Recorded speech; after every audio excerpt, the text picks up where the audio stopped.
या कोई रोटी खाने नहीं आता कोई, या परमात्मा के लिए आते हैं, अपने संकट के निवारण के लिए आते हैं, अपनी आत्मा के कल्याण के लिए आते हैं। तो यहाँ वो भक्त आते हैं। कौन भक्त? जो परमात्मा के घने लाडले होते हैं।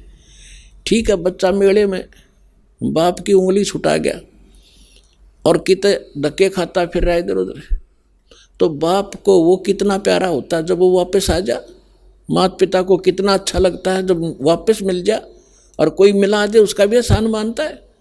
तो आज हम सभी अपने पिता की उंगली छुटवा कर इस काल के मेले में बिछुड़ गए, और हम रोते फिरते उस अपने पिता ने ढूंढ रहे हैं।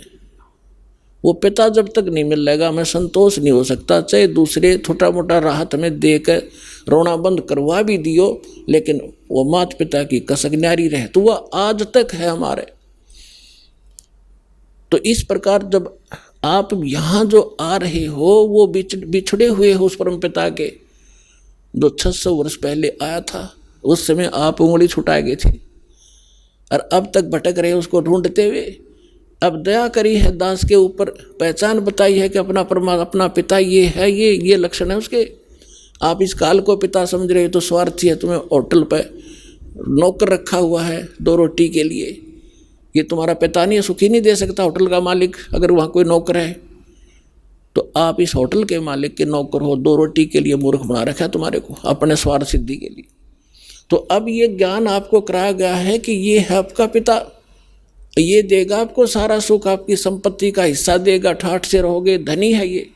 आप एक कंगाल के नौकर थे इस काल के।